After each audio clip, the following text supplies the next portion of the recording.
It's time to go. It's Friday, so we need to introduce our friend Geraldo. Author of the Geraldo Show, the book that's out and doing extremely well right now. That's right. He's at the Hard Rock out there in Cleveland, Ohio.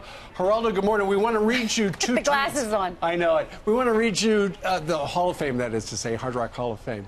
Rock and Roll Hall of Fame. The president sent out 2 tweets in the last half hour. First one reads... Says James Comey is a proven leaker and liar. Virtually everyone in Washington thought he should be fired for the terrible job he did until he was, in fact, fired. He leaked classified information for which he should be prosecuted. He lied to Congress under oath. He is a weak and untruthful slimeball who was, as time has proven, a terrible director of the FBI. His handling of the crooked Hillary Clinton case and the events surrounding it will go down as one of the worst botched jobs of history. It was my great honor to fire James Comey. It was my honor. Geraldo. What's your reaction?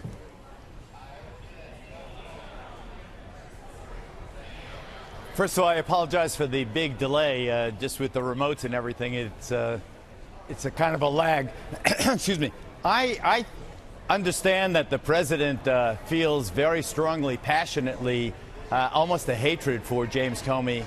But you mentioned the president fired the FBI director. That's true. But the man who wrote the memo that really led to Comey's demise was none other than Rod Rosenstein, the deputy attorney general who is leading the way in terms of Russiagate and all the rest. So I think it is ironic that the man who is widely being pilloried by people on the right, people who support the president, for unfairly targeting him. And believe me, I am absolutely on board in terms of the feds overstepping and crushing the president's rights. I mean, that raid on Michael Cohen's office the other day was absolutely unnecessary. They didn't try to subpoena those materials prior to going in and busting up and violating the lawyer-client privilege. In terms of Comey and the book and the president's bitter feelings about it, it's obvious that Comey, by going to the Columbia professor, leaking, vital information that was secret information, confidential information, DOJ information to the professor at Columbia and then to the New York Times. He is a leaker. The president is absolutely right about that. Whether or not he's a liar, I think, remains to be seen. We will test his version of the facts when we see them against the historic record. Well, but all I can say is that the president, I've known him forever. I sympathize with him. I understand how frustrated he must be. He's trying so hard to be a great president and make America great again and all the rest of it, the 45th president of the United States, only the 45th man to hold that darn office, and here he is totally distracted by things that, porn stars and payoffs to Playboy playmates and things of that nature that really have nothing to do really with the running of the country, guys. But Geraldo, a couple of things. I mean, number one, we could look at a serious strike with allies in Syria. The president's got that. He's also looking at maybe re-entering the TPP.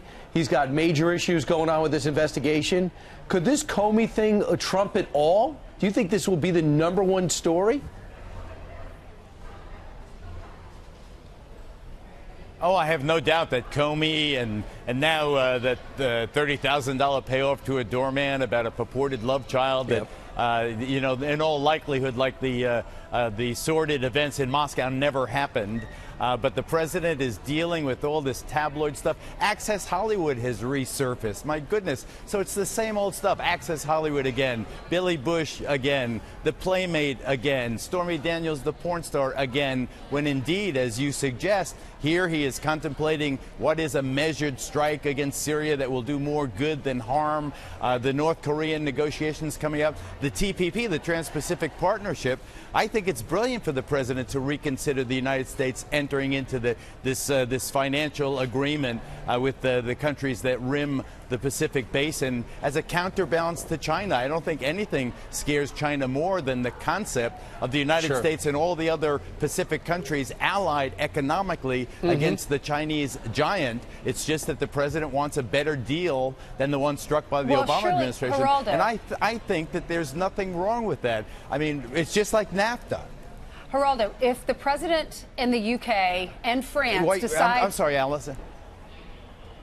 If the president in France and the UK decide to strike Syria, Don't you think that story would be a bigger story than Comey's book that's released on Tuesday? Again, I apologize for the delay in stepping on you, Ainsley, but I think that the United States, the United Kingdom, and France certainly have the military wherewithal. Indeed, the United States could do it on its own, strike Syria, strike Assad's resources, military assets in retaliation for the gas attack, the horrifying gas attack that the president was so righteously revolted by. I mean, we all were, seeing those children writhing in their agony, suffocating in their own bodily fluids. It was just horrifying. My fear, though, Ainsley, is that now that it is in cold blood, now that days have passed, now that Russia has said, watch it, or we're going to hit your missiles coming in, one thing or another, I fear that a military strike right now might be not worth the price we will pay in complicating the situation in Syria.